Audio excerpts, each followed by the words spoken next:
नमस्कार दोस्तों, मैं फिर से अपने चैनल में आप सभी का स्वागत करता हूं। और दोस्तों, सबसे पहले मैं बात बता देता हूं कि अगर कोई मेरा अगला वीडियो नहीं देखा है, ठीक है, और जो मेरा मटेरियल लिया है, तो उसमें जो ओपन कास्ट ब्लास्टिंग का चैप्टर है उसमें 51, 52, 53, 54, 55 और 57 नंबर में जहां 800 C लिखा हुआ है वहां पर होगा 80 डिग्री, जहां पर 1200 लिखा हुआ है वहां पर है 120 डिग्री, जहां पर 1300 लिखा हुआ है वहां पर है 130 डिग्री, जहां पर 1800 लिखा हुआ है वहां पर है 180 डिग्री। और एक मिस प्रिंटिंग है कि एक्सप्लोसिव वैन का स्पीड क्या है। वहां पे नोट्स में लिखा हुआ है 30 किलोमीटर पर आवर, लेकिन एक्चुअल है वो 25 किलोमीटर पर आवर। इसको आप सुधार दीजिए। और एक बात, आज का क्लास स्टार्ट करने से पहले आज आप लोग लास्ट तक मेरे साथ बने रहिएगा। आज मैं आपका जो नॉन टेक का 30 नंबर का क्वेश्चन है, मैं बार बार बोल रहा हूं कि इस बार एग्जाम वही मारेगा एनसीएल का जो उस 30 नंबर को पकड़ बजाएगा। तो आज मैं उस पर आप लोग को बताऊंगा कि उसकी तैयारी आपको कैसे करनी, ठीक है। अभी हम लोग का क्या चल रहा है, सॉलिड ब्लास्टिंग, शॉर्ट फायरिंग का जो चैप्टर है, आज इसका दूसरा पार्ट है। ये पहला क्वेश्चन क्या है, देखो, एयर गैप सेंसिटिव टेस्ट में मिनिमम कितना गैप होता है या क्या गैप होता है। क्या है, एयर गैप सेंसिटिव टेस्ट में मिनिमम कितना गैप होता है। कितना गैप होगा भैया, 2 centimetre. Air gap sensitive test में गैप जो है वो मिनिमम कितना होगा, 2 सेंटीमीटर। अगला क्वेश्चन क्या है, डिफ्लिग्रेशन टेस्ट।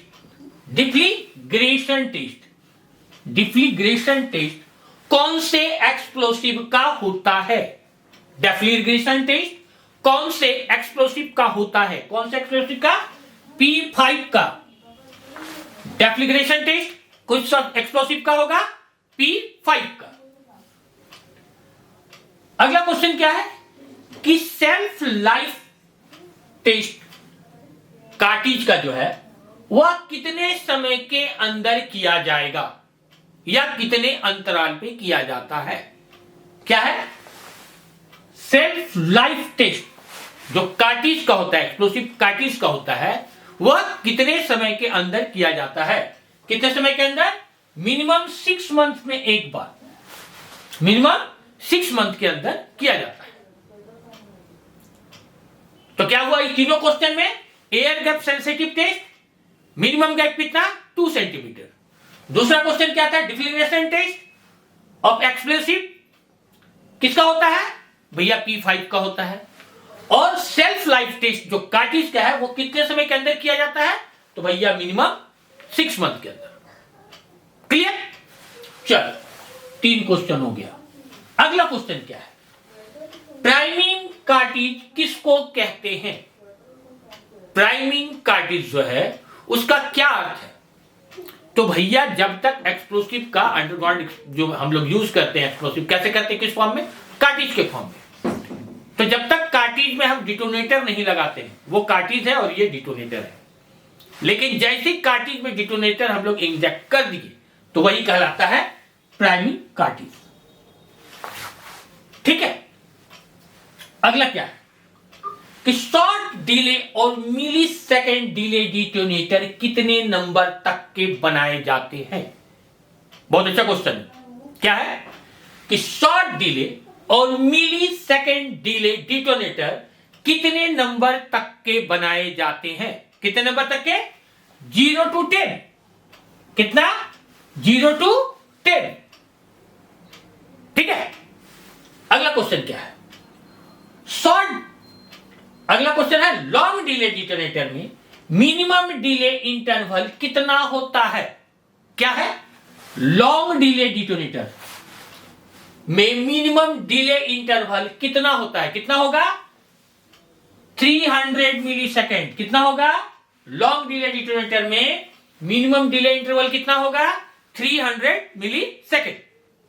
और अगर सॉलिड ब्लास्टिंग में ये जो है मिली सेकेंड वाला डिटोनेटर यूज किया जाता है। क्या है कि सॉलिड ब्लास्टिंग में जो हम लोग डिटोनेटर यूज करते हैं वह कितना मिली सेकेंड वाला होता है, सॉलिड ब्लास्टिंग में जो डिटोनेटर यूज करते हैं उसमें कितना मिली सेकेंड वाला यूज करते हैं हम लोग? तो 25 मिली सेकेंड वाला हम लोग यूज करते हैं। अब एक सवाल आता है कि भैया ये मिली सेकेंड किसको बोलते हैं हम लोग? मिली सेकेंड का क्या अर्थ है? तो भैया मिली सेकेंड का अर्थ है 1/1000। क्या है? 1/1000। देखो मैं इस तरह से पढ़ा रहा हूं ना कि जिस तरह से आपको क्वेश्चन दाग दे। ये जो लेक्चर है ये आपका हरा वाला एलसी का आपका जो प्रैक्टिकल एक्सप्लोसिव वाला जो गाइड बुक है ये वहीं से। इस लेक्चर को उस बुक के सामने लेके बैठना, एकदम लाइन बाय लाइन खुलता हुआ पन्ना बाई पन्ना नजर आएगा। ठीक है, कंफ्यूज मत होना, मैं उसी अंदाज में पढ़ा रहा हूं कि आपका कोई लाइन कोई क्वेश्चन छूट नहीं है। ठीक है, चलो अगला क्वेश्चन क्या है? प्लेन और इलेक्ट्रिक डिटोनेटर का साइज क्या है? क्या है? प्लेन और इलेक्ट्रिक डिटोनेटर का साइज क्या होता है? तो अगर हम प्लेन और इलेक्ट्रिक डिटोनेटर की लेंथ की बात करूं तो वो होगा 37 mm। Length 37 mm। और अगर नली जो होता है, नली का डाया की अगर हम बात करें तो वो डाया होगा आपका 6.5 mm। तो प्लेन और इलेक्ट्रिक डिटोनेटर का जो साइज है, लेंथ की बात करें तो 37 mm, और अगर नली की डाया की बात करें तो 6.5 mm। क्लियर? आगे बढ़ते हैं। दो लगातार नंबर के डिटोनेटर के बीच कितने टाइम का इंटरवल होता है? दो लगातार डिटोनेटर के बीच में कितने टाइम का इंटरवल होता है? कितने टाइम का? 25 मिली सेकेंड। कितना? 25 मिली सेकेंड। अगला क्वेश्चन क्या बोलता है कि यूजी में डिले डिटोनेटर के यूज के लिए किसका अप्रूवल होना चाहिए? क्या है? यूजी में डिले डिटोनेटर यूज करने के लिए किसका अप्रूवल होना चाहिए? किसका? डीजीएमएस का भैया, डीजीएमएस का। यूजी में एक्सप्लोसिव यूज के लिए परमिशन डीजीएमएस देता है। क्लियर? आगे बढ़ते हैं। यूजी में जो डिटोनेटर हम लोग इस्तेमाल करते हैं, अगला क्वेश्चन क्या है कि यूजी में जो हम लोग डिटोनेटर इस्तेमाल करते हैं वो किस धातु का बना होता है? वो भैया बनेगा कॉपर और कोटिन का। अंडरग्राउंड का जो डिटोनेटर होता है वो किस चीज का बना होता है? कॉपर और कोटिन का बना होता है। ठीक है, चलिए। और अगर ओपन कास्ट माइंस का डिटोनेटर का बात करें कि वो किस धातु का बना होता है, ओपन कास्ट माइंस में जो डिटोनेटर इस्तेमाल होता है वो किस मेटल, किस धातु का बना होता है? तो भैया वो बना होता है एल्यूमिनियम का। किसका बना होता है? एल्यूमिनियम का। ठीक है, देखो अब जो दो क्वेश्चन आ रहा है ना इसको बढ़िया से नोट करो कॉपी में। क्या है इसमें कि सिंगल डिटोनेटर फायरिंग में कितना इलेक्ट्रिक पावर लगता है? मोस्ट इंपॉर्टेंट क्वेश्चन है। सिंगल डिटोनेटर फायरिंग में कितना इलेक्ट्रिक पावर लगता है? कितना लगेगा? 0.5 एम्पियर। और कितने समय के लिए लगता है? तो याद रखना 4 मिली सेकेंड के लिए लगता है। क्या है क्वेश्चन कि सिंगल डिटोनेटर फायरिंग में कितना इलेक्ट्रिक पावर लगता है? कितना लगेगा? 0.5 एम्पियर। और कितने समय के लिए लगेगा? भैया 4 मिली सेकेंड के लिए लगेगा। ठीक है, अब बात करते हैं हम लोग कि सीरीज फायरिंग में इलेक्ट्रिक पावर कितना लगता है।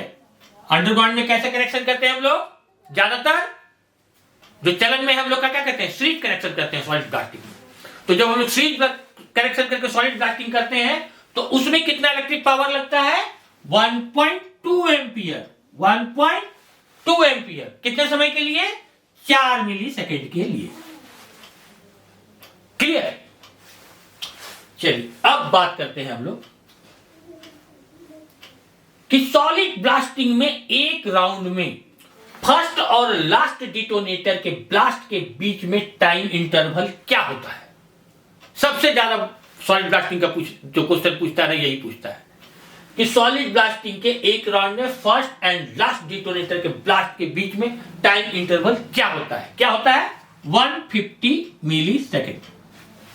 क्या होता है? 150 मिली सेकेंड। ठीक है, अगला क्वेश्चन क्या बोलता है कि सरफेस पर explosive detonator, safety fuse, detonating fuse रखने की जगह को क्या कहते हैं?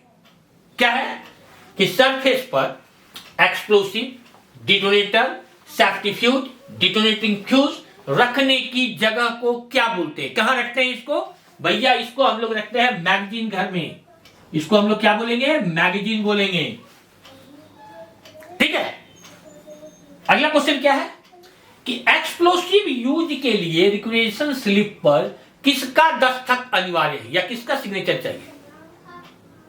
एक्सप्लोसिव हम माइंस में यूज करेंगे तो उस पे रिक्वेशन स्लिप जो होता है उस पे किसका दस्तखत अनिवार्य है?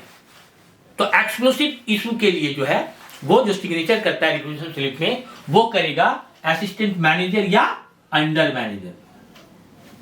असिस्टेंट मैनेजर या अंडर मैनेजर। अब एक क्वेश्चन आता है, क्या है कि शॉर्ट फायरर का मैक्सिमम कितना डिटोनेटर इशू हो सकता है?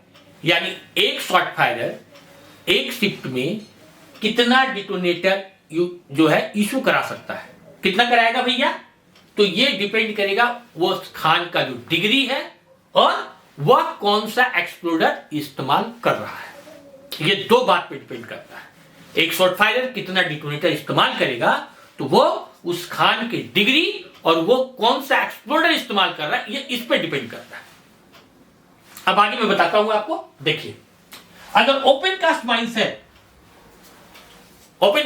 है और अगर सिंगल शॉट एक्सप्लोडर इस्तेमाल कर रहा है शॉर्ट फायरर तो भैया 60 डिटोनेटर इशू करेगा। और अगर मल्टी शॉट एक्सप्लोडर इस्तेमाल कर रहा है शॉर्ट फायरर तो 120 करेगा। और अगर फर्स्ट डिग्री माइंस है, अंडरग्राउंड फर्स्ट डिग्री माइंस है और अगर single shot exploder short firer इस्तेमाल करता है तो तब क्या होगा? 50 इशू करेगा। और अगर मल्टी शॉट एक्सप्लोडर इस्तेमाल कर रहा है तब कितना करेगा? 100। और अगर सेकंड और थर्ड डिग्री माइंस है और अगर short firer single shot exploder इस्तेमाल कर रहा है तो कितना इशू करेगा? 40। और अगर मल्टी शॉट एक्सप्लोडर इस्तेमाल कर रहा है तो 80। ओपन कास्ट सिंगल शॉट में 60, मल्टी शॉट में 120। फर्स्ट डिग्री अंडरग्राउंड माइंस में सिंगल शॉट में 50, मल्टी शॉट में 100 और सेकंड और थर्ड डिग्री माइंस में सिंगल शॉट में 40 और मल्टी शॉट में 80। अब इसमें यह क्वेश्चन आप जोड़ दो कि अगर इसको घुमा के दाग दे कि जरा बताइए भाई कि एक शिफ्ट के लिए एक शॉर्ट फायरर कितना टोपी इशू कराएगा या कितना बारूद इस्तेमाल कराएगा, तो इसी तरह से सजा के आंसर देना ऑप्शन पकड़ के। ठीक है। तो आज का जो ये सॉलिड ब्लास्टिंग का चैप्टर था मैं यहां तक रोकता हूं। 3 वीडियो में आपका सॉलिड ब्लास्टिंग में खत्म कर दूंगा। और इस बार एनसीएल का जो सिलेबस है मैं बिल्कुल सीरियसली दूंगा और एग्जाम आने से पहले दूंगा। मैं जितना समय मिल रहा उतना दिए जा रहा हूं आपको। ठीक है। जैसे कि हम लोग चर्चा किए थे शुरू में कि आज जो 30 नंबर है आपका, आज हम लोग उस पर चर्चा करेंगे कि भैया इस 30 नंबर को हमको पकड़ कैसे बनाना है। इससे पहले भी एक दिन छोटा सा चर्चा किया था। आज हम लोग थोड़ा विस्तार से करते हैं कि कैसे पकड़ना है इस 30 नंबर को, क्योंकि मैं बार बार बोल रहा हूं कि इस बार एनसीएल का बाजी वही मारेगा जो ये 30 नंबर पर पकड़ बनाएगा। अब भैया हम तो माइनिंग पढ़ा रहे हैं, ठीक है, तो सिर्फ अपना विचार आपके पास रख रहे हैं। ठीक है। किसी को अगर फायदा हो जाए। पहला चीज क्या बोला है? जीके। जीके में क्या क्या चीज दिया है भाई? About India and it's international relation. ये जो चीज है ना भैया, इंटरनेशनल रिलेशंस, ये भैया करंट अफेयर का चीज है आपका, ताजा ताजा, अक्सर एग्जाम में बिल्कुल करंट पकड़ता है। तो इसके लिए आप देखिए, जो भी मेरे मित्रगण झारखंड, बंगाल, ठीक है, इसके आसपास के एरिया में रहते हैं, इस चीज के लिए सबसे बेस्ट और सबसे सस्ता चीज मैं बता रहा हूं आपको। आप इसकी तैयारी कहां से कीजिएगा? देखिए, आप न्यूज़पेपर पढ़ते हैं ना, एक युवा नाम का न्यूज़पेपर आता है, महीने में 2 बार निकलता है। आज की डेट में हमको लगता है कि 15 रुपये से अंदर में दाम होगा उसका। जहां कहीं भी फॉर्म उर्म बिकता है ना, वहां पर ये टंगा हुआ रहेगा। कहीं पे युवा नाम से बिकता है, कहीं पे दिग्दर्शिका के नाम से बिकता है, कहीं पे कुछ और नाम से बिकता है। लेकिन ये इस तरह का न्यूज़पेपर हमको लगता है कि हिंदुस्तान के हर एक स्टेट में बिकता है जहां भी कंपटीशन का थोड़ा माहौल है। तो इसके लिए तो आप एकदम वहां से उसको उठाइए, 15-20 रुपए का मिलेगा आपको, ठीक है। दूसरा आता है आपका जनरल साइंस। ये जो चीज है ना, ये आप लोग क्या कीजिए कि देखिए बाजार में कहीं से ना एनसीईआरटी का साइंस बिकता है, पूरा जीके मिलता है एनसीईआरटी का। आप उसमें से साइंस वाला पोर्शन अपना निकाल लीजिए, हर एक कंपटीशन की दुकान में मिलेगा एनसीईआरटी का जीके। आप ऑनलाइन भी सर्च कर लीजिए, वहां से जीके वाला आपका जनरल साइंस वाला पोर्शन निकाल लीजिए। 6ठी क्लास से लेकर 10वीं क्लास तक का जितना भी साइंस से रिलेटेड ऑब्जेक्टिव क्वेश्चन है आपको मिल जाएगा, ठीक है। अब आगे आइए जनरल अवेयरनेस। ये भी आपका करंट का चीज है। इसमें क्या क्या है, अबाउट स्पोर्ट्स है, defence, book, pride, about India and democracy. ये पेपर आपका 1 पॉइंट और ये 2 पॉइंट आपको लगभग छू देगा। और अगर इससे भी नहीं बनता है, समझ गए, तो भैया बाजार में बहुत सारा करंट अफेयर का बुक आता है, जो आपको दिल करे उसको लीजिए और पढ़िए जरूर। देखिए आधा पेशेंट ठीक क्यों नहीं होता है पता है, हमारे बीच में भाई बंधु में रिश्तेदारी में आधा आदमी पता है कोई इसी बीमारी से मर गया। एक तो लापरवाही कर जाता है, और हिंदुस्तान का 80% आदमी खाली डॉक्टर के पास जाके हाजिरी बनाता है, दवाई ताके में रख देता है। देखिएगा हम लोग का माँ पिताजी दादा नाना को देखिए, दवाई बोलिएगा तब खाएगा, नहीं तो वो डेस्क पे पड़ रहा है डॉक्टर से मिल के आए। इसलिए खरीदिएगा तो पढ़िएगा जरूर, बात समझिए कि नहीं। अगला क्या है, सिनोनिम्स है, एंटोनिम्स है, ग्रामर है। ये पोर्शन ये हिंदी में भी पूछेगा, अंग्रेजी में भी पूछेगा। इसका तो इंटरनेट पे अगर आप खोजिएगा ना कोई अच्छा सा एक लेक्चर मिल जाएगा, 250-300 मिल जाएगा, आपका बेड़ा पार हो जाएगा। 250-300 बहुत होता है, ठीक है। उसके बाद आप आ जाइए वर्क, रिलेशनशिप, प्रॉफिट लॉस और स्पीड।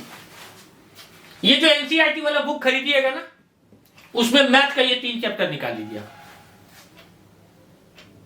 आपका यहां से ये कवर हो जाएगा, एकदम ट्रिक के साथ बताएगा स्पीड कैसे बनाना है, एक से एक छोटा से छोटा फार्मूला देगा, आप टाइम रहते आराम से बना लीजिएगा, ठीक है।